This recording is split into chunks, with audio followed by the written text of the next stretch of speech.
Sehari dalam kehidupan Adam dan Hawa. Untuk memahami alam, sejarah, dan psikologi, kita harus masuk ke dalam kepala para leluhur, para pemburu penjelajah. Hampir sepanjang keseluruhan sejarah spesies kita, sapiens, hidup sebagai penjelajah makanan. Pada masa 200 tahun terakhir, yang di dalamnya sapiens dalam jumlah yang tambah mendapatkan makanan harian dari pekerjaan menjadi buruh urban dan pekerja kantoran, dan 10.000 tahun sebelumnya yang di dalamnya sebagian besar sapiens hidup sebagai petani dan penggembala. Ibarat sekedipan mata dibandingkan dengan puluhan ribu tahun yang di dalamnya para leluhur kita berburu dan mengumpulkan makanan. Psikologi evolusi yang semakin maju menjelaskan bahwa banyak karakteristik sosial dan psikologi kita masa kini yang dibentuk dalam era panjang pra-agrikultural ini. Bahkan sekarang, menurut para ahli di bidang ini, otak dan pikiran kita beradaptasi dengan kehidupan berburu dan mengumpulkan makanan. Kebiasaan makan, konflik-konflik, dan seksualitas kita semua adalah hasil dari cara pikiran pemburu penjelajah berinteraksi dengan lingkungan pasca industri kita saat ini, dengan kota-kota raksasa, pesawat, telepon, dan komputernya. Lingkungan memberi kita lebih banyak sumber daya material dan kehidupan yang lebih panjang dibandingkan dengan yang dirasakan oleh generasi manapun sebelumnya, tetapi itu sering membuat kita merasa terasing, tertindas, dan tertekan. Untuk memahami penyebabnya, menurut para ahli psikologi evolusi, kita perlu menyelam ke dunia pemburu penjelajah yang membentuk kita, dunia yang dalam alam bawah sadar masih kita huni. Mengapa misalnya orang-orang menyantap makanan tinggi kalori yang tak banyak manfaatnya bagi masyarakat makmur, berada dalam penderitaan bencana obesitas yang dengan cepat menyebar ke negara-negara berkembang? Sebuah teka-teki, mengapa kita gandrung dengan makanan paling manis dan paling berminyak yang bisa kita jumpai, sampai kita mempertimbangkan kebiasaan-kebiasaan makan para leluhur kita di savana dan hutan-hutan yang mereka tempati. Makanan manis tinggi kalori sangat jarang dan persediaan makanan secara umum sangat sedikit. Pada masa 30.000 tahun lalu, satu individu hanya memiliki akses ke satu jenis makanan manis, buah yang matang. Jika seorang perempuan zaman baru menemukan sebuah pohon bergerak menjuntai dengan beban buah-buah ara, hal yang paling masuk akal untuk dilakukan adalah memakan buah-buah itu sebanyak yang bisa dia lakukan di tempat sebelum kawanan babon lokal memetiknya. Naluri untuk menggandrungi makanan tinggi kalori dibentuk di dalam gen-gen kita. Kini, kita mungkin hidup di apartemen-apartemen yang tinggi menjulang dengan kulkas-kulkas yang penuh persediaan. Tetapi DNA kita masih berpikir kita berada di savana. Itulah yang membuat kita menyendok tanda seliter Ben and Jerry ketika menemukannya di freezer dan mencuci bersih tenggorokan kita dengan Coke Jumbo.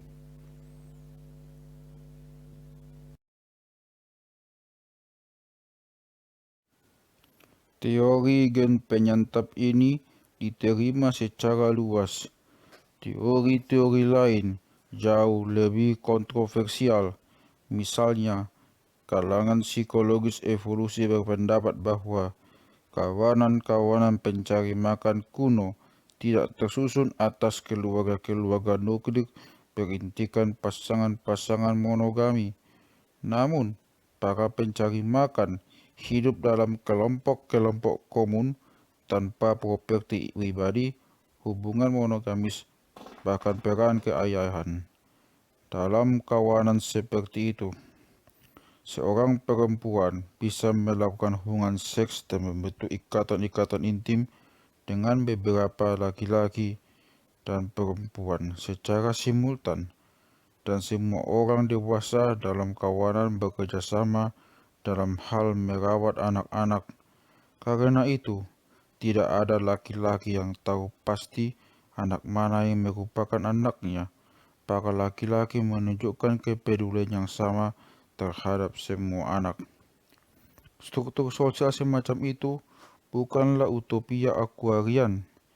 Itu terdokumentasikan dengan baik pada binatang, terutama kerabat terdekat kita, simpanse dan bonobo. Bahkan, ada sejumlah kultur manusia masa kini yang di dalamnya peran ayah bersama dipraktikkan, misalnya di kalangan suku Indian Bari. Menurut keyakinan kelompok masyarakat seperti itu, seorang anak tidak dilahirkan dari sperma seorang pria tunggal, tetapi dari akumulasi sperma dalam rahim perempuan. Seorang ibu yang baik akan memastikan untuk melakukan hubungan seks dengan beberapa laki-laki, terutama ketika dia sedang hamil, agar anaknya menikmati kualitas dan perawatan paternal tidak hanya dari pemburu terbaik, tetapi juga dari pencerita terbaik, petarung terkuat, dan pecinta yang paling penuh perhatian. Jika ini terdengar bodoh, pikirkan bahwa sebelum berkembangnya studi embriologikal modern, orang tidak punya bukti kuat bahwa bayi-bayi selalu dihasilkan oleh satu ayah tunggal, bahkan bukan banyak laki-laki. Para pendukung teori komun kuno ini berpendapat bahwa perselingkuhan yang kerap terjadi yang menciptakan pernikahan modern dan tingginya angka perceraian, belum lagi tumpah ruahnya penyakit-penyakit psikologis yang membuat anak-anak dan orang dewasa sama-sama menderita.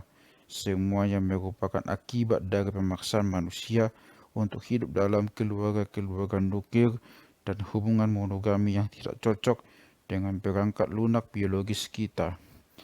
Banyak ahli menolak mentah-mentah teori itu dengan menekankan bahwa baik monogami maupun pembentukan keluarga-keluarga nuklir adalah inti dari perilaku manusia. Meskipun masyarakat pemburu penjelajah kuno cenderung lebih komoda dan egaliter ketimbang masyarakat modern, para periset berpendapat mereka tetap terdiri dari sel-sel terpisah yang masing-masing berisi pasangan pencemburu dan anak-anak yang membesarkan bersama. Inilah mengapa kini hubungan monogami dan keluarga-keluarga nuklir menjadi norma dalam banyak kultur, mengapa laki-laki dan perempuan cenderung sangat posesif atas pasangan dan anak-anak mereka, dan mengapa bahkan dalam negara-negara modern seperti Korea Utara dan Suriah, otoritas politik diwariskan dari ayah kepada anak. Untuk menyelesaikan kontroversi ini dan memahami seksualitas, kita perlu mempelajari sesuatu tentang kondisi-kondisi yang masih ada dari para leluhur kita untuk menelaah bagaimana sapiens hidup di antara masa revolusi tahun lalu dan awal revolusi agrikultural sekitar 12.000 tahun lalu. Sayang sekali, tak banyak hal yang pasti berkaitan dengan kehidupan leluhur pengembara kita. Perdebatan antara aliran komun kuno dan monogami kekal didasarkan pada bukti sumir. Kita jelas tidak punya catatan-catatan tertulis pengembara itu, dan bukti arkeologis berisi utamanya tulang-tulang fosil dan alat-alat batu. Artefak-artefak yang terbuat dari bahan-bahan mudah rusak seperti kayu, bambu, atau kulit hanya bisa bertahan dalam kondisi tertentu. Kesan umum bahwa manusia-manusia pra-agrikultur hidup pada zaman batu adalah miskonsepsi yang didasarkan pada bias arkeologis. Zaman batu seharusnya lebih tepat disebut zaman kayu karena sebagian besar alat yang digunakan oleh para pemburu penjelajah terbuat dari kayu.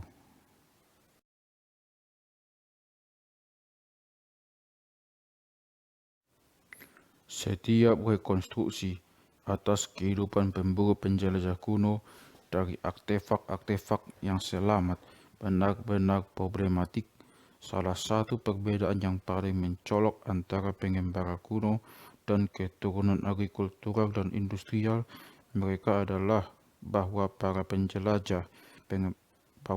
pengembara memiliki artefak yang sangat sedikit untuk dijadikan titik awal, dan secara kompleks artefak ini memainkan peranan rendah dalam kehidupan mereka sepanjang hidupnya.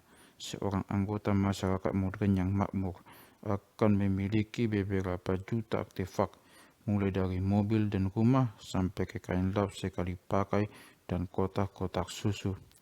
Hampir tidak ada aktivitas, keyakinan, bahkan emosi yang tidak dimediasi oleh benda-benda yang kita rasakan. Kebiasaan makan kita dimediasi oleh kumpulan hasil pemikiran berupa item-item seperti sendok dan gelas, sampai laboratorium rekayasa genetik dan kapal-kapal raksasa penjelajah samudra.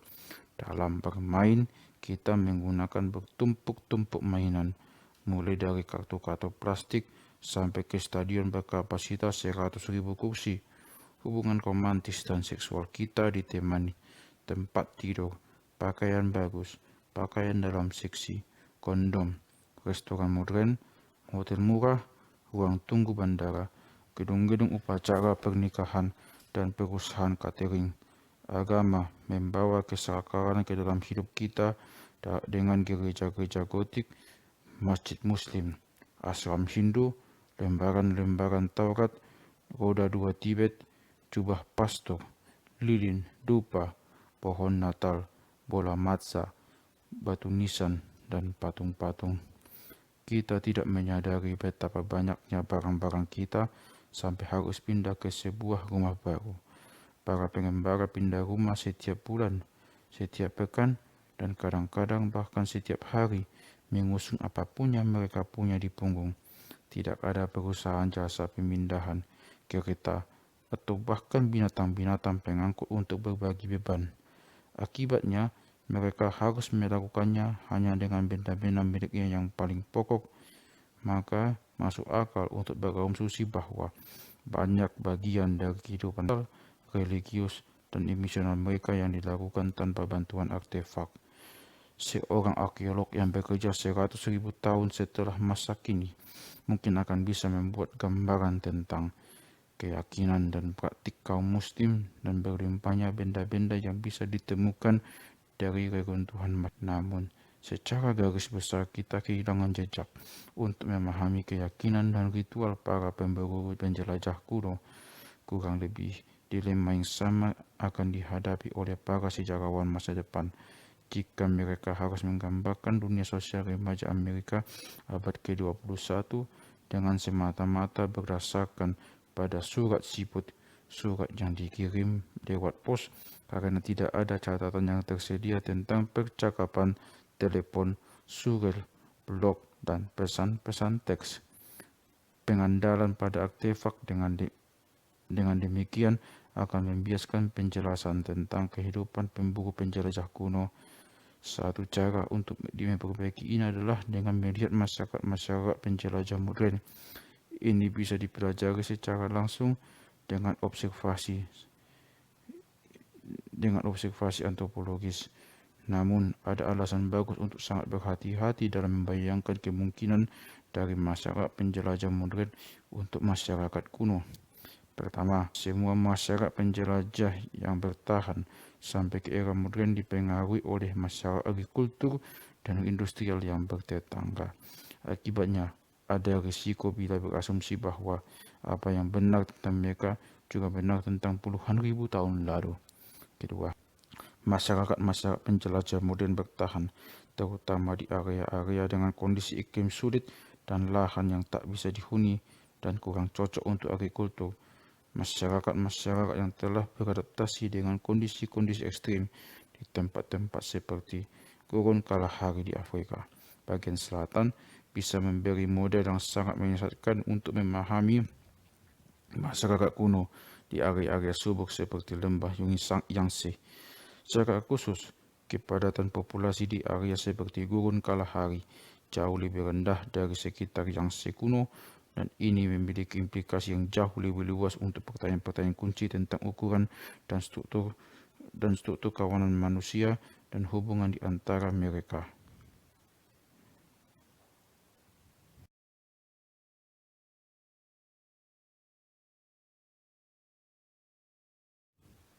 Ketiga, karakteristik yang paling menonjol dari masyarakat pemburu penjelajah adalah betapa berbedanya satu sama lain. Mereka berbeda tidak hanya dari satu bagian dunia dengan bagian dunia lain, bahkan di wilayah yang sama. Satu contoh bagus adalah besarnya keragaman para pemukim pertama Eropa yang ditemukan di antara masyarakat aborigin Australia sebelum penaklukan oleh Inggris, sekitar 300.000 sampai 700.000 pemburu penjelajah hidup di benua itu dalam 200 sampai 600 suku yang masing-masing terbagi menjadi beberapa kawanan. Setiap suku memiliki bahasa, agama, norma, dan aturan sendiri. Mereka hidup di sekitar tempat yang kini dikenal sebagai Adelaide di Australia Selatan dalam beberapa klan patrilineal yang mengedepankan garis keturunan dari pihak ayah. Klan-klan ini terikat menjadi suku-suku antar suku-suku atas dasar teritorial yang ketat. Secara kontras, beberapa suku di Australia Selatan lebih mengedepankan leluhur maternal seseorang dan identitas kesukuan seseorang bergantung pada lambang ketimbang teritorialnya. Maka, sangat masuk akal bahwa keragaman etnis dan kultural di antara pemburu penjelajah kuno sama mengesankannya, dan bahwa 5 juta sampai 8 juta penjelajah yang menghuni dunia menjelang revolusi agrikultural terbagi ke dalam ribuan suku berpisah dengan ribuan bahasa dan budaya yang berbeda. Maka, ini merupakan salah satu warisan utama dari revolusi kognitif berkat kemunculan fiksi. Bahkan orang dengan susunan genetik sama yang tinggal dalam kondisi ekologis yang serupa bisa menciptakan realitas-realitas imajinatif yang sangat berbeda yang memanifestasikan diri dalam norma-norma dan nilai-nilai yang berbeda. Misalnya, selalu tersedia alasan untuk percaya bahwa satu kawanan penjelajah yang hidup 30.000 tahun lalu di tempat Universitas Oxford kini berdiri menggunakan bahasa yang berbeda dari kawanan yang hidup di tempat Cambridge yang kini ada. Satu kawanan mungkin gemar berkelahi dan yang lain lebih damai. Mungkin kawanan Cambridge bersifat komunal, sementara yang berada di Oxford didasarkan pada keluarga-keluarga nuklir. Orang-orang Canterbridge mungkin menghabiskan waktu berjam-jam memahat patung kayu arwah penjaga mereka, sementara orang-orang Oxonian mungkin beribadah melalui tarian. Yang pertama mungkin mempercayai reinkarnasi, sedangkan yang kedua omong kosong. Di satu masyarakat, hubungan sesama jenis kelamin mungkin diterima, sementara di masyarakat lain adalah tabu. Dengan kata lain, meskipun observasi antropologis terhadap masyarakat penjelajah modern bisa membantu kita memahami sebagian kemungkinan yang tersedia untuk masyarakat penjelajah kuno, horizon kuno tentang kemungkinan itu sangat luas dan sebagian besar tersembunyi dari pandangan kita. Perdebatan yang memanas tentang cara hidup alamiah Homo sapiens melesat dari poin utamanya. Sejak revolusi kognitif, tidak ada satu cara hidup natural tunggal untuk sapiens. Yang ada hanyalah pilihan-pilihan kultural dari palet besar kemungkinan-kemungkinan. Masyarakat makmur yang asli. Jika demikian, generalisasi seperti apa yang bisa kita buat tentang kehidupan dunia pra-agrikultural?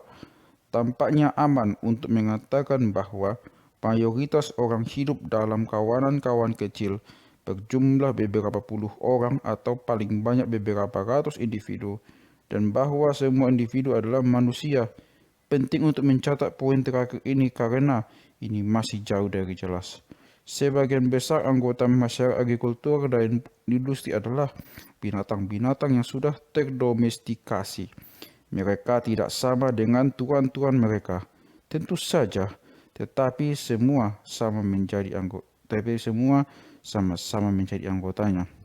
Kini masyarakat menyebut Selandia Baru terdiri dari 4,5 juta sapiens dan 50 juta domba. Hanya hanya hanya ada satu pengecualian untuk aturan umum ini, anjing. Anjing adalah binatang pertama yang didomestikasi Homo sapiens dan ini terjadi sebelum revolusi agrikultural. Para ahli berbeda berpen- Para ahli berbeda pendapat tentang masa pastinya, tetapi kita telah memiliki bukti tak terbantahkan tentang domestikasi anjing sejak sekitar 15.000 tahun lalu. Mereka mungkin telah bergabung dalam kawanan manusia ribuan tahun sebelumnya. Anjing digunakan untuk berburu dan berkelahi dan sebagian sistem tanda bahaya terhadap binatang-binatang luas dan binatang manusia-manusia penyusup. Dengan bergulirnya generasi demi generasi, penuh perhatian pada kebutuhan dan perasaan rekan manusianya mendapatkan perawatan dan makanan ekstra dan lebih berpeluang untuk bertahan. Secara simultan, anjing belajar memanfaatkan orang untuk kebutuhannya sendiri. Ikatan selama 15.000 tahun telah menghasilkan pemahaman dan afeksi yang jauh lebih mendalam antara manusia dan anjing ketimbang antara manusia dan binatang lain. Dalam beberapa kasus, anjing bahkan dikuburkan dengan upacara sangat mirip dengan manusia. Para anggota kawanan saling mengenal sangat intim dan sepanjang hidupnya dikelilingi teman dan kerabat. Kesendirian dan privasi jarang ada. Kawanan-kawanan yang bertetangga mungkin berasing untuk sumber daya dan bahkan saling berperang, tetapi mereka juga melakukan kontak-kontak bersahabat. Mereka bertukar anggota, berburu bersama, bertukar kemewahan, membuat aliansi-aliansi politik, dan merayakan perayaan-perayaan keagamaan. Kerjasama seperti itu merupakan salah satu ciri khas Homo sapiens dan memberinya keunggulan krusial atas spesies-spesies manusia lainnya. Terkadang, hubungan-hubungan dengan kawanan tetangga cukup erat, sehingga mereka bersama-sama merupakan satu suku, menggunakan bahasa yang sama, mitos yang sama, dan norma-norma serta nilai-nilai yang sama. Meskipun demikian, kita tidak boleh berlebihan memandang pentingnya hubungan eksternal semacam itu. Sekalipun pada masa-masa kritis, kawanan-kawanan yang bertetangga menjadi semakin dekat, dan sekalipun mereka kadang-kadang berkumpul untuk berburu atau berpesta bersama, mereka masih menghabiskan sebagian besar waktu dalam isolasi dan independensi penuh. Perdagangan umumnya terbatas pada item-item prestis seperti kereta, kerang, batu amber, dan pewarna. Tidak ada bukti bahwa orang-orang berdagang barang-barang persediaan seperti buah-buahan dan daging, atau bahwa eksistensi satu kawanan bergantung pada impor barang dari kawanan yang lain.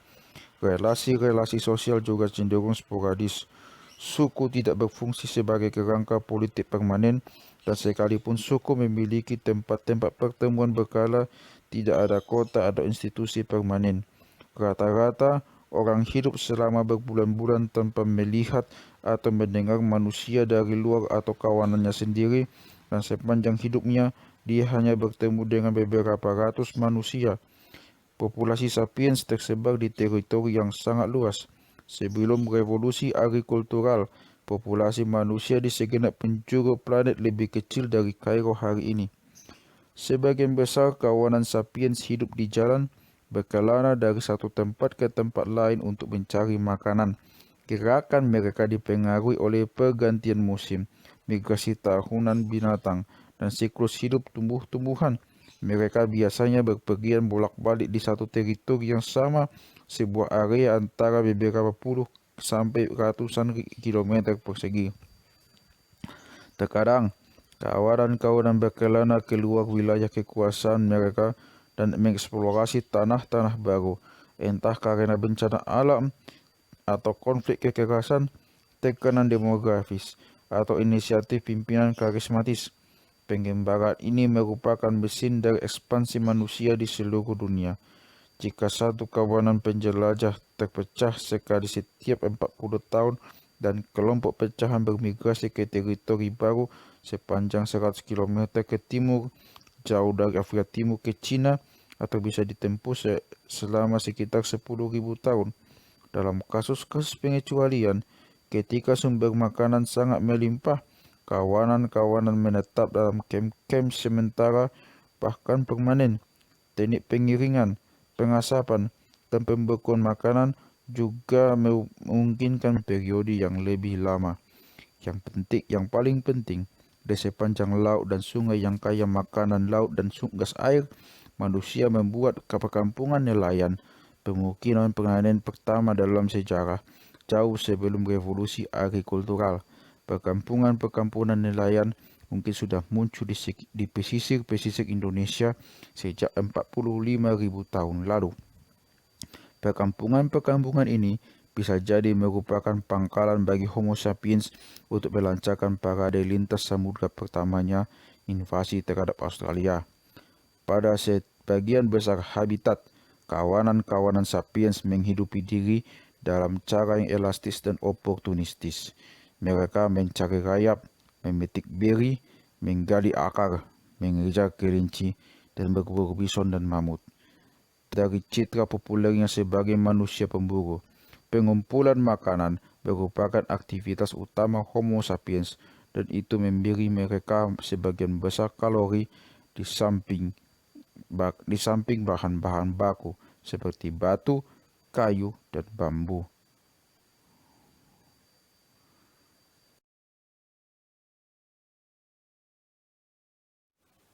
Sapiens tidak menjelajah hanya untuk makanan dan bahan. Mereka menjelajah untuk pengetahuan juga. Untuk bertahan, mereka memerlukan peta terperinci di dalam kepala mereka tentang teritori mereka.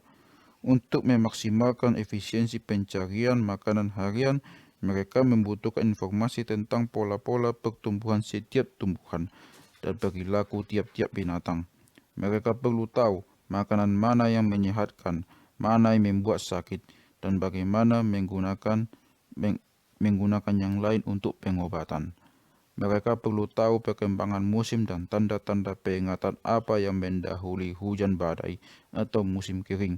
Mereka mempelajari setiap arus, setiap pohon kenari, setiap gua beruang, dan cadangan batu pemantik di areanya. Setiap individu harus mengerti bagaimana membuat pisau batu, bagaimana memperbaiki jubah yang robek, bagaimana memasang perangkap kelinci, bagaimana menghadapi longsoran, gigitan ular, atau singa lapar. Penguasaan tiap-tiap keterampilan ini memerlukan magang dan praktik bertahun-tahun. Rata-rata, penjelajah kuno bisa mengubah batu menjadi minta tajam dalam beberapa menit. Kalau kita mencoba meniru keterampilan itu, kita akan gagal sia-sia. Sebagian besar kita tak punya pengetahuan bagaimana mengupas properti batu dan basal dan keterampilan motorik halus untuk mengerjakan itu secara cermat. Dengan kata lain, rata-rata seorang penjelajah memiliki pengetahuan yang lebih luas, lebih mendalam, dan lebih beragam tentang alam sekeliling mereka ketimbang sebagian besar keturunan modern mereka. Kini, kebanyakan orang dalam masyarakat industri tidak perlu tahu banyak tentang alam untuk bertahan hidup. Apa yang benar-benar Anda perlu tahu untuk bisa menjadi seorang insinyur komputer, agen asuransi, guru sejarah, atau pekerja buruh? Anda tak perlu tahu banyak tentang bidang keahlian kecil Anda sendiri, tetapi untuk sebagian besar kebutuhan hidup, Anda mengandalkan secara buta bantuan ahli lain yang pengetahuannya juga terbatas pada satu bidang keahlian kecil. Secara kolektif, manusia memang memiliki pengetahuan yang lebih jauh daripada kawanan-kawanan kuno. Namun, pada level individual, para penjelajah kuno adalah orang yang paling berpengetahuan dan paling terampil dalam sejarah. Ada satu bukti bahwa ukuran rata-rata otak sapiens sebetulnya menurun sejak abad penjelajahan. Pada masa itu, Untuk bertahan hidup membutuhkan pengetahuan mentalitas yang mumpuni dari setiap orang. Ketika pertanian dan industri datang, orang semakin bisa mengandalkan keterampilan orang lain untuk bertahan hidup dan terbukalah ceruk-ceruk baru untuk orang-orang bodoh. Niches, niche for imbeciles. Anda bisa bertahan dan melampaui gen-gen biasa-biasa Anda ke generasi berikutnya dengan bekerja sebagai seorang pengangkut air atau pekerja perakitan. Para penjelajah menguasai tidak hanya dunia benda di sekitarnya, tetapi juga internal tubuh dan indera yang mereka sendiri. Mereka mendengarkan gerakan yang paling kecil di rerumputan untuk mengetahui apakah ada ular sedang merayap di sana. Mereka dengan cermat mengamati dedaunan pohon untuk menemukan buah-buahan, sarang lebah, dan sarang burung. Mereka bergerak dengan usaha dan suara minuman, dan tahu cara duduk dan berlari dengan gerakan yang paling gesit dan efisien. Pergerakan tubuh dengan cara yang beragam dan terus-menerus membuat mereka setangguh pelari maraton. Mereka memiliki ketangkasan fisik yang tidak mampu dicapai oleh orang-orang masa kini, bahkan setelah bertahun-tahun berlatih yoga atau tai chi. Cara hidup pemburu penjelajah berbeda secara signifikan antara satu wilayah dengan wilayah lain dan antara satu musim dengan musim lain, tetapi seluruh penjelajah tampak menikmati gaya hidup yang lebih nyaman dan lebih dibandingkan sebagian besar petani, penggembala, buruh, pekerja kantoran.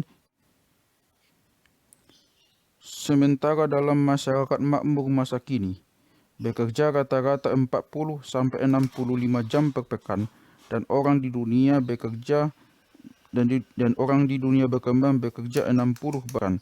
Para pemburu penjelajah yang kini hidup di habitat-habitat yang paling sulit dihuni, seperti gurun Kalahari, bekerja rata-rata hanya 30-40 jam per pekan. Mereka berburu hanya 1 dari 3 hari dan mengumpulkan hasilnya hanya 3-6 jam per hari. Dalam waktu-waktu normal, ini cukup menghidupi kawanan. Maka sangat mungkin jika para pemburu penjelajah kuno hidup di zona-zona yang lebih subur ketimbang Kalahari, menghabiskan waktu bahkan lebih sedikit untuk mendapatkan makanan dan bahan-bahan baku. Di atas itu semua, para penjelajah menikmati beban pekerjaan rumah tangga yang lebih ringan. Mereka tak punya piring untuk dicuci, karpet untuk divakum, lantai untuk dipoles, popok untuk diganti, dan tagihan untuk dibayar.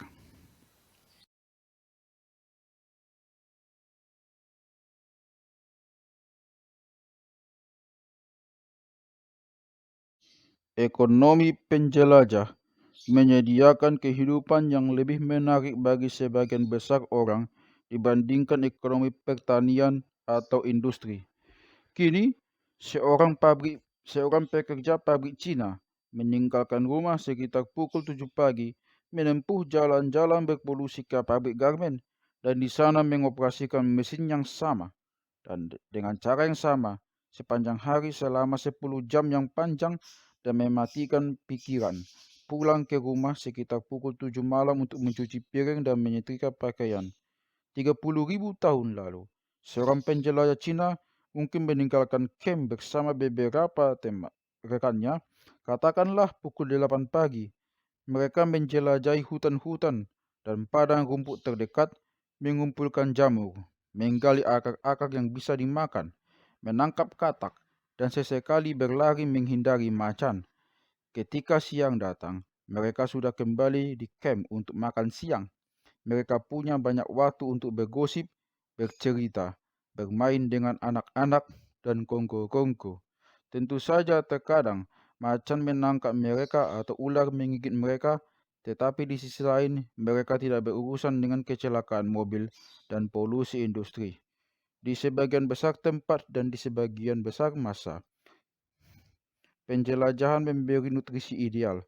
Itu bukan hal yang mengejutkan, sudah menjadi menu makanan selama ratusan ribu tahun dan tubuh manusia cocok dengannya. Bukti dari tulang-tulang fosil menunjukkan bahwa para penjelajah kuno sangat kecil kemungkinan menderita kelaparan atau malnutrisi dan umumnya lebih tinggi dan lebih sehat daripada keturunan mereka yang menjadi petani. Rata-rata harapan hidup tampaknya hanya 30 sampai 40 tahun, tetapi ini umumnya disebabkan karena tingginya angka kematian anak-anak. Anak-anak yang lolos dari tahun-tahun pertama memiliki peluang bagus untuk mencapai usia 60 tahun dan sebagian bahkan sampai 80-an. Di antara penjelajah modern, perempuan berusia 45 tahun bisa berharap hidup sampai 20 tahun kemudian dan sekitar 5-8% populasi berusia di atas 60 tahun. Rahasia sukses kaum penjelajah yang melindungi mereka dari kelaparan dan menulis adalah keragaman diet. Para petani cenderung makan makanan yang terbatas dan tidak berimbang, terutama pada masa-masa pramodern.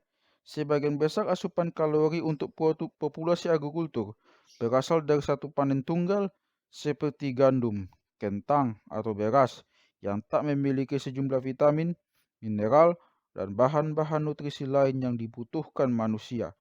Petani tradisional di Cina biasa makan nasi untuk sarapan, nasi untuk makan siang, dan nasi untuk makan malam. Jika beruntung, mereka bisa berharap makan makanan yang sama esok harinya. Bandingkan para penjelajah kuno secara teratur, makan puluhan jenis makanan yang berbeda. Para leluhur petani yang hidup menjelajah mungkin makan biri dan jamur untuk sarapan, buah, bekicot, dan penyu untuk makan siang, steak kelinci dengan bawang liar untuk makan malam.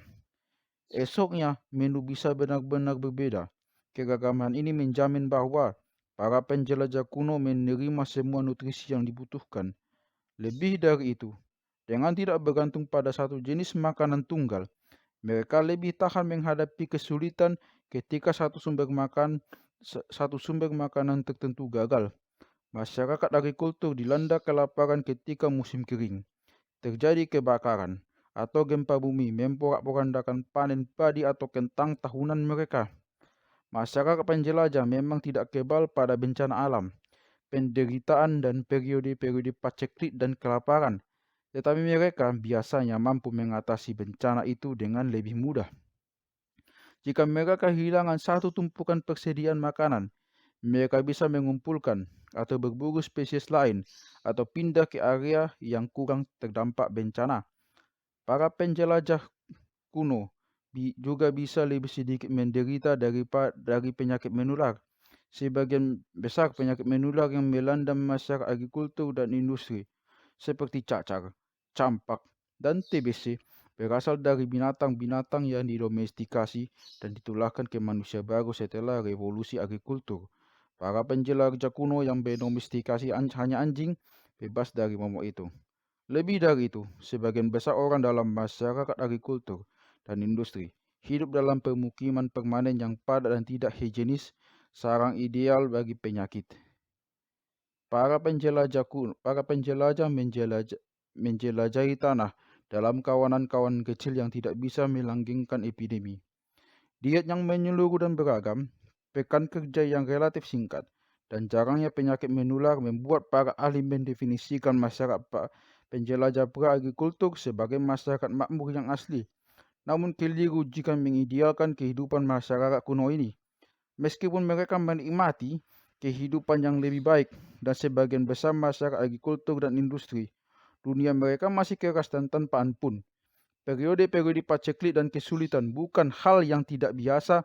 Tingkat kematian anak tinggi dan kecelakaan yang pada masa kini termasuk kecil bisa menjadi hukuman mati.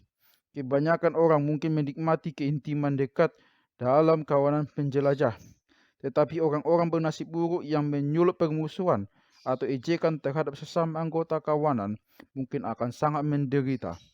Para penjelajah modern terkadang meninggalkan atau bahkan membunuh orang tua atau orang cacat yang tidak bisa menyesuaikan diri dengan kawanan. Bayi-bayi dan anak-anak yang tidak diinginkan bisa dibunuh dan bahkan ada kasus-kasus pengorbanan manusia yang terilhami ajaran religius. Masyarakat akhir, pemburu penjelajah yang hidup di belantara Paraguay sampai tahun 1960-an, memberi gambaran sekilas tentang sisi gelap masyarakat penjelajah. Ketika seorang anggota kawanan yang dihormati meninggal, suku Aceh membunuh seorang anak perempuan dan mengubur keduanya bersama-sama.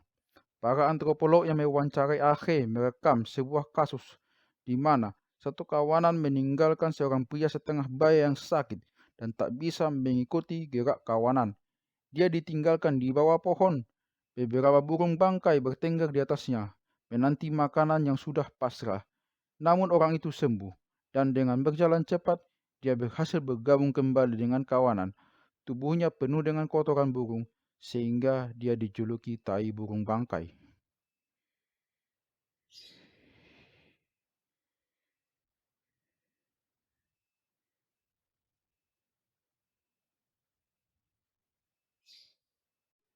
Ketika seorang perempuan tua Akhe menjadi beban bagi kawanan, salah satu pemuda akan menyelinap di belakangnya dan membunuhnya dengan ayunan kapak di kepala. Seorang pria Akhe mengisahkan kepada para antropolog kisah-kisahnya pada masa-masa di hutan. Saya terbiasa membunuh seorang perempuan tua. Saya bisa membunuh para bibi saya. Perempuan-perempuan itu takut kepada saya.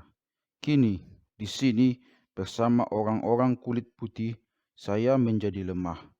Bayi yang lahir tanpa rambut, yang dianggap tidak berkembang, langsung dibunuh. Seorang perempuan mengenang bahwa bayi pertamanya seorang perempuan dibunuh karena para pria dan dalam kawanan tidak menginginkan ada anak perempuan lagi. Dalam peristiwa lain, seorang pria membunuh anak laki-laki karena dia perasaannya sedang buruk dan anak itu menangis. Seorang anak lainnya dikubur hidup-hidup karena tampak lucu dan anak-anak lain menertawainya. Namun, kita harus berhati-hati agar tidak menghakimi Akhe terlalu cepat. Para antropolog yang hidup bersama mereka selama bertahun-tahun melaporkan bahwa kekerasan antara orang dewasa sangat jarang.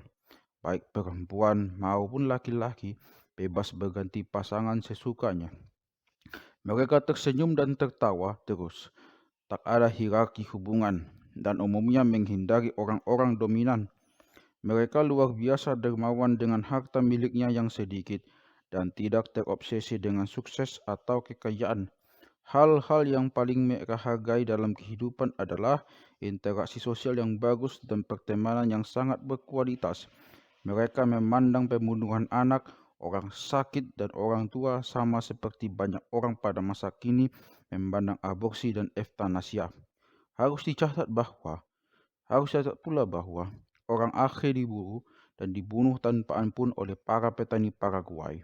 Kebutuhan untuk menghindari musuh mungkin menyebabkan Akhe menerapkan sikap sangat keras terhadap siapapun yang mungkin menjadi beban bagi kawanan.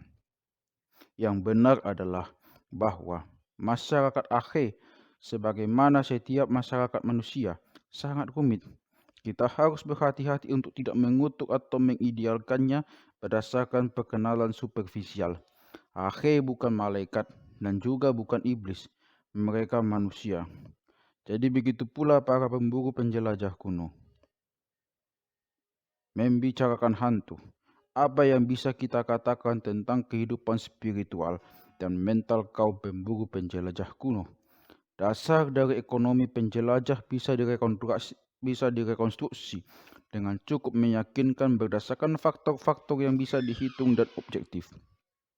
Misalnya, kita bisa mengkalkulasi berapa banyak kalori per hari yang dibutuhkan seseorang agar bertahan hidup, berapa banyak kalori yang didapat dari 1 kilogram kenari, dan berapa banyak kenari yang bisa dikumpulkan dari hutan seluas 1 kilometer persegi. Dengan data ini, kita bisa membuat perkiraan terpelajar tentang pentingnya kenari dalam diet mereka. Namun, apakah mereka menganggap kenari sebagai kelezatan atau makanan yang membosankan? Apakah mereka percaya bahwa pohon kenari dihuni arwah? Apakah mereka menganggap daun-daun kenari itu indah? Jika seorang anak penjelajah ingin membawa seorang anak perempuan penjelajah ke tempat romantis, apakah bayangan pohon kenari sudah mencukupi?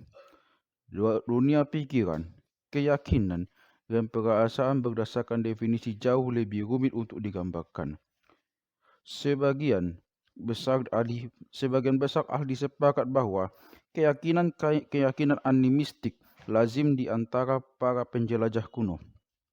Animisme dari kata anima, jiwa atau arwah dalam bahasa Latin, adalah keyakinan bahwa setiap tempat, setiap binatang, setiap tumbuhan, dan setiap fenomena alam memiliki kesadaran dan perasaan dan bisa berkomunikasi langsung dengan manusia.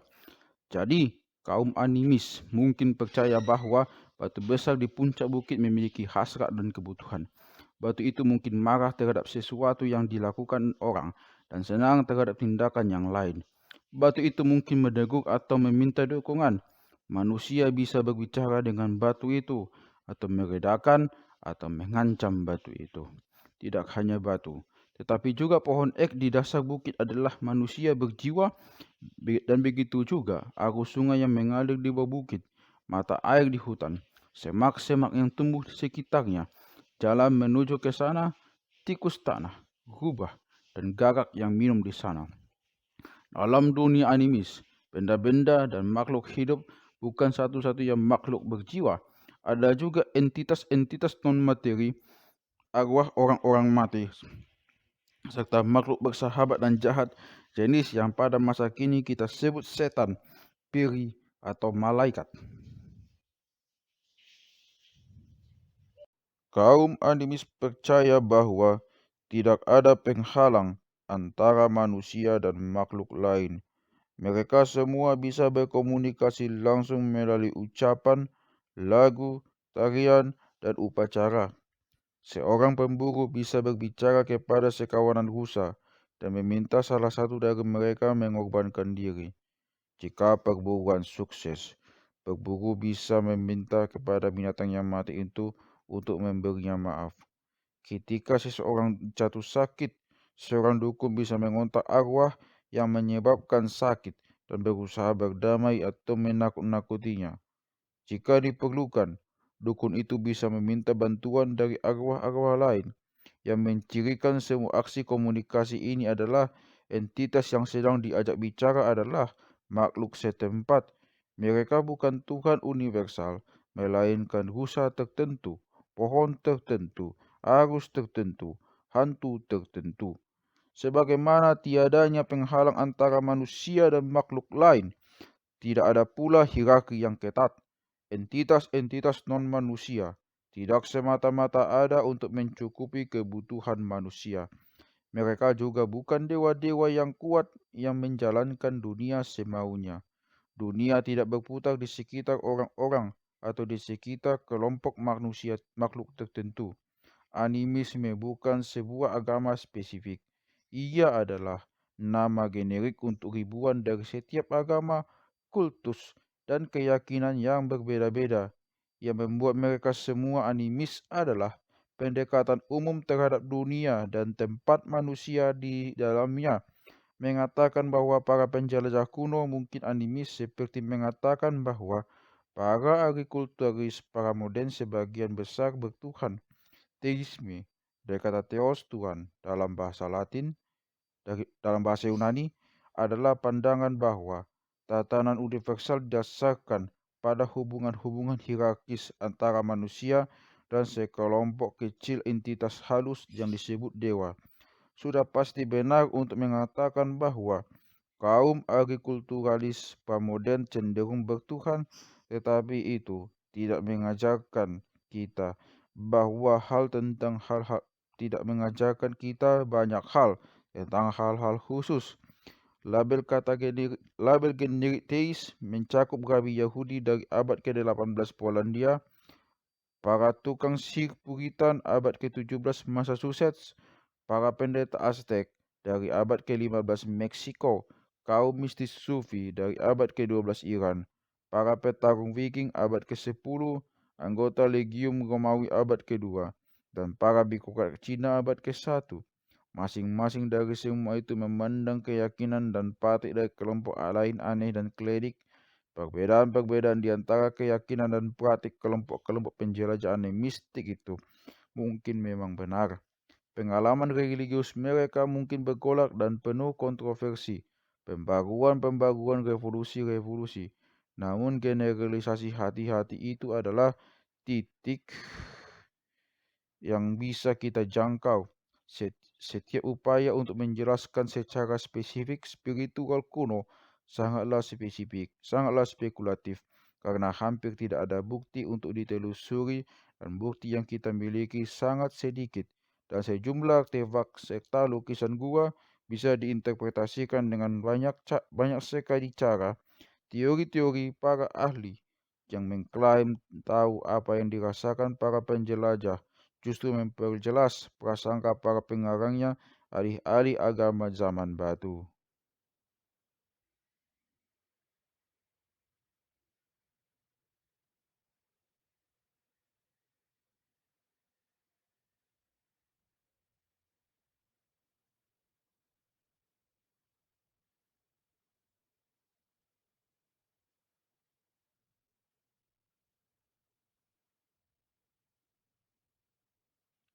Ketimbang menegakkan gunung-gunung teori di atas gundukan tanah relik makam, lukisan gua, dan patung-patung tudang, lebih baik jujur mengakui bahwa kita hanya memiliki catatan-catatan paling kabur tentang agama-agama para penjelajah kuno.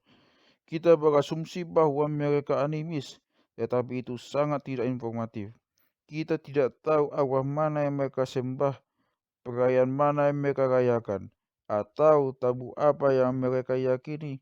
Yang paling penting, kita tidak tahu kisah apa yang mereka ceritakan. Itu salah satu lubang terbesar dalam pemahaman kita tentang sejarah. Dunia sosiopolitik para penjelajah hanyalah area lain yang kita hampir tidak tahu apa-apa tentangnya. Seperti dijelaskan di atas, para ahli bahkan tidak bisa sepakat tentang dasar-dasar seperti eksistensi properti pribadi, keluarga nuklir, dan hubungan monogami.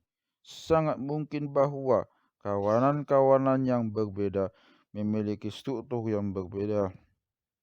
Sebagian mungkin sehierarkis, setegang, sekeras, dan sebesum kelompok simpanse, sedangkan kawanan lain sedatar, sedamai, dan sekelompok bonobo.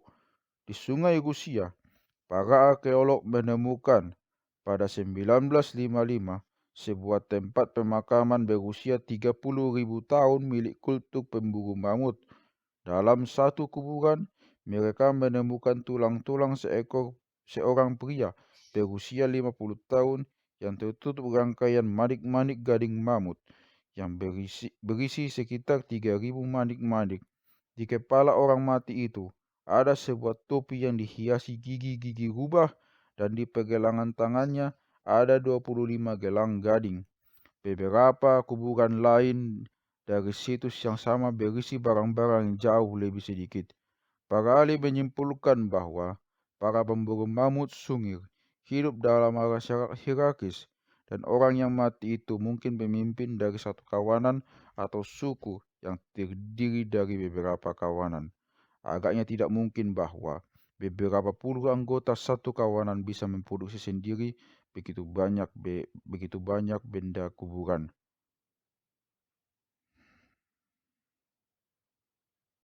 Para arkeolog kemudian menemukan sebuah kuburan yang lebih menarik lagi. Kuburan berisi dua kerangka. Di kubu kepala bertemu kepala. Satu milik seorang anak laki-laki berusia sekitar 12 atau 13 tahun. Dan yang lainnya seorang anak perempuan berusia 9 atau 10 tahun. Anak itu ditutupi 5.000 manik-manik gading. Dia mengenakan topi gigi rubah dan ikat pinggang dengan 250 gigi rubah. Paling sedikit dibutuhkan 6 rubah untuk hiasan sebanyak itu. Si anak perempuan dihiasi 5.250 manik-manik gading. Kedua anak itu dikelilingi patung-patung dan beragam benda gading. Seorang pengrajin terlatih, bisa laki-laki atau perempuan, mungkin memerlukan waktu 45 menit untuk menyiapkan satu butir manik-manik gading. Dengan kata lain, dengan hiasan 10.000 manik-manik gading yang menutupi kedua anak itu, belum lagi benda-benda lainnya, Dibutuhkan sekitar 7.500 jam pekerjaan yang rumit yang bisa menghabiskan waktu 3 tahun pekerja dengan kemampuan sebagai seniman berpengalaman. Sangat tidak mungkin bahwa anak semuda itu disungir telah mampu membuktikan diri sebagai pemimpin atau pemburu mamut. Hanya keyakinan-keyakinan kultural yang bisa menjelaskan mengapa mereka mendapatkan penghormatan begitu besar dalam penguburan. Satu teori menyatakan bahwa mereka adalah anak dari seorang berkedudukan tinggi. Mungkin mereka anak-anak dari para pemimpin dalam sebuah kultur yang meyakini karisma keluarga atau aturan-aturan ketat tentang sukses. Menurut teori lainnya, anak-anak itu diidentifikasi sejak lahir sebagai inkarnasi dari arwah-arwah yang telah lama mati.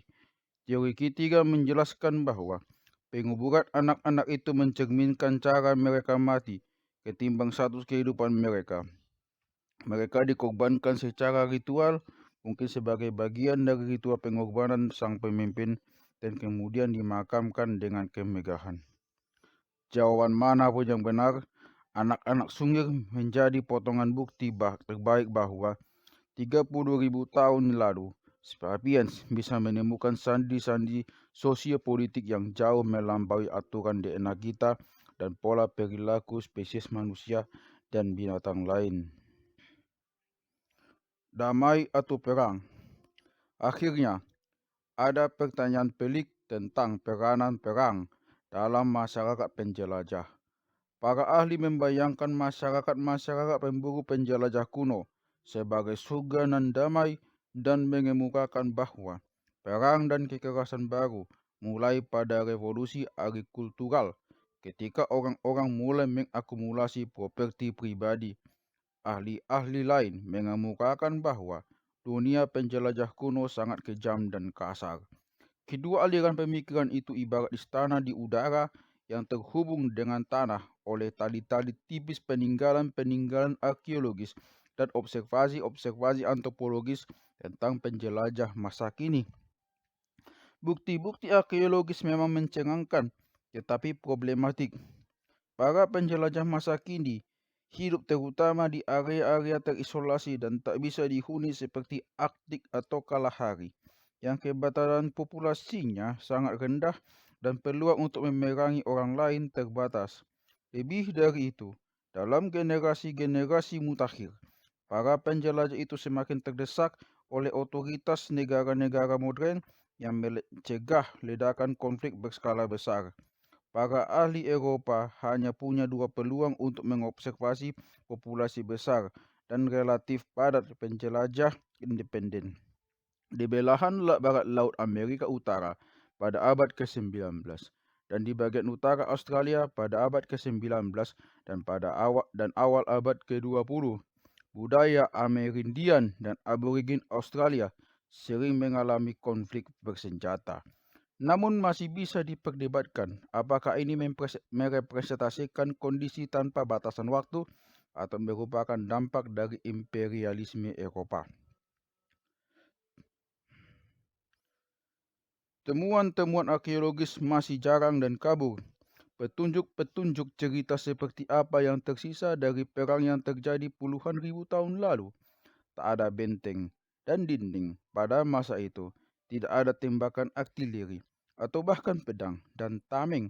Senjata-senjata tajam kuno mungkin digunakan dalam perang, tetapi bisa digunakan pula untuk berburu. Tulang-tulang manusia yang memfosil tak kurang sulitnya untuk diinterpretasi. Sebuah retakan bisa menunjukkan adanya luka akibat perang atau kecelakaan. Ketiadaan retakan dan torehan pada kerangka kuno juga tidak bisa menjadi bukti untuk menyimpulkan bahwa pemilik kerangka itu mati bukan akibat kekerasan. Kematian mungkin disebabkan oleh benturan terhadap lapisan lembut yang tidak meninggalkan bekas di tulang. Bahkan yang lebih penting, dalam peperangan era praindustri, lebih dari 90% korban tewas terbunuh oleh kelaparan, dingin, dan penyakit, bukan oleh senjata. Bayangkan bahwa 30.000 tahun lalu, Satu suku mengalahkan tetangganya dan mengusir mereka dari lahan penjelajahan idaman. Dalam pertempuran yang menentukan itu, 10 anggota suku yang dikalahkan terbunuh. Pada tahun berikutnya, 100 lagi anggota suku yang kalah mati akibat kelaparan, cuaca dingin, dan penyakit. Para arkeolog yang meneliti 110 kerangka itu mungkin dengan mudah menyimpulkan bahwa sebagian besar korban jatuh akibat bencana alam. Bagaimana kita bisa mengatakan bahwa mereka semua korban dari perang tanpa ampun? Dengan memperhatikan itu, kita kini bisa beralih ke temuan-temuan arkeologis. Di Portugal, sebuah survei dilakukan terhadap 400 kerangka dari periode tepat sebelum revolusi agrikultur. Hanya 2 kerangka yang menunjukkan bersih dari tanda kekerasan. Survei serupa dilakukan terhadap 400 kerangka dari periode yang sama di Israel, menunjukkan satu retakan tunggal dalam satu tengkorak yang bisa dianggap sebagai akibat dari kekerasan manusia. Satu survei lagi terhadap 400 kerangka dari berbagai situs pra-agrikultural di lembah Danube memberikan bukti kekerasan pada 18 kerangka. 18 dari 400 mungkin terdengar tidak banyak, tetapi itu sungguhnya persentase yang sangat tinggi. Jika ke-18 itu benar-benar mati akibat kekerasan, itu berarti sekitar 4,5% kematian di lembah Danube disebabkan oleh kekerasan manusia. Kini, rata-rata global hanya 1,5% dengan menggabungkan perang dan kejahatan. Pada abad ke-20, hanya 5% kematian manusia diakibatkan oleh kekerasan manusia. Dalam abad ini kita melihat perang paling berdarah dan genosida paling besar sepanjang sejarah. Jika pengungkapan itu biasa, maka lembah Danube kuno adalah sekeras abad ke-20. Temuan-temuan yang mencengangkan dari lembah Danube didukung oleh serangkaian temuan yang sama mengejutkan dari area-area lain. Di Jabal Sahaba di Sudan, sebuah kuburan berusia 12.000 tahun ditemukan berisi 50 kerangka. Moncong panah dan senjata tajam ditemukan menempel atau tergeletak di dekat tulang belulang 24 kerangka, 40% dari temuan. Kerangka salah seorang perempuan mengungkapkan 12 luka di Gua Ofnet di Bavaria. Para arkeolog menemukan kerangka 38 penjelajah, kebanyakan perempuan dan anak-anak yang dilempar ke dalam 2 lubang penguburan. Separuh kerangka, termasuk anak-anak dan bayi, memiliki tanda kekerasan akibat senjata manusia seperti kelewang dan pisau. Beberapa kerangka milik pria dewasa menyimpan tanda bekas kekerasan paling buruk. Dalam semua kemungkinan, satu kawanan penuh dibantai di Ofnet. Mana yang paling bagus merepresentasikan dunia penjelajah kuno? Kerangka-kerangka damai dari Israel dan Portugal atau penjagalan di Jabal Sahaba dan Ofnet? Jawabannya bukan keduanya. Sebagaimana para penjelajah menunjukkan susunan keagamaan dan struktur sosial, demikian pula mereka mungkin mendemonstrasikan beragam tingkat kekerasan. Jika sebagian area dan sebagian periode menikmati kedamaian dan ketenangan, area dan masa yang lain mungkin dipenuhi konflik sengit. Tirai bisu. Jika gambaran lebih besar tentang penjelajah kuno sulit direkonstruksi, peristiwa-peristiwa tertentu umumnya malah tak bisa diteliti kembali. Ketika satu kawanan sapiens kali pertama memasuki sebuah lembah yang dihuni Neanderthal, beberapa tahun kemudian mungkin terjadi drama historis yang mencengangkan. Sayang sekali, tak ada apapun yang bisa selamat dari perjumpaan seperti itu, kecuali dalam kemungkinan yang terbaik beberapa tulang fosil dan beberapa alat batu yang tetap bisu di bawah penelitian ahli yang saksama. Kita bisa saja menarik dari semua itu informasi tentang anatomi manusia, teknologi manusia, makanan manusia, dan mungkin bahkan struktur sosial manusia.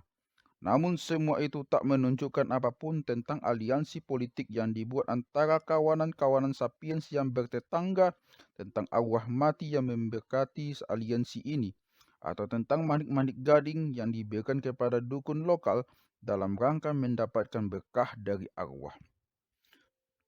Tirai bisu ini menyelubungi puluhan ribu tahun sejarah. Milenium-milenium panjang ini menyaksikan perang dan revolusi, gerakan religius eskatis, teori-teori filosofis profan, mahakarya-mahakarya artistik yang tiada tara. Para penjelajah mungkin memiliki Napoleon sang penakluk alam mereka yang menguasai imperium-imperium setengah ukuran Luxembourg, Beethoven yang berbakat, yang tak punya orkestra simfoni, tetapi membuat orang-orang meneteskan air mata dengan suara seruling-seruling bambunya, dan nabi-nabi seperti Muhammad, tetapi yang menyampaikan wahyu pohon eks lokal, bukan dari Tuhan pencipta segenap alam. Namun semua itu hanya tebakan. Tirai bisu begitu tebal sehingga kita bahkan tidak bisa yakin hal-hal seperti itu pernah terjadi, apalagi menjelaskannya secara terperinci. Para ahli cenderung hanya menanyakan pertanyaan-pertanyaan yang bisa mereka dambakan jawabannya. Tanpa penemuan alat-alat riset yang sampai kini belum tersedia, kita mungkin tidak pernah tahu apa yang dipercaya para penjelajah kuno atau drama politik seperti apa yang mereka alami. Meskipun demikian, penting untuk ditanyakan pertanyaan yang tidak ada jawabannya. Kalau tidak, kita mungkin akan membuang masa 60.000 dari 70.000 tahun sejarah manusia dengan alasan bahwa orang-orang yang hidup pada zaman itu tidak punya makna apapun. Yang benar adalah mereka memang melakukan banyak hal penting. Lebih khusus, mereka membentuk dunia di sekitar kita sampai ke tingkat yang lebih besar dari yang bisa disadari sebagian besar orang. Para petualang yang mengunjungi tundra Siberia, gunung tengah Australia, dan hutan tropis Amazon percaya bahwa mereka memasuki lanskap-lanskap perawan yang tak tersentuh tangan manusia. Namun itu ilusi. Para penjelajah berada di sana sebelum kita, dan mereka membawa perubahan-perubahan dramatis, bahkan di belantara paling padat, dan sebagian besar mendesolasi belantara. Bab berikutnya menjelaskan bagaimana para penjelajah membentuk sepenuhnya ekologi planet kita, jauh sebelum desa pertanian dibangun. Kawanan-kawanan tukang cerita pengelana sapiens adalah kekuatan paling penting dan paling destruktif yang pernah dihasilkan oleh kerajaan binatang.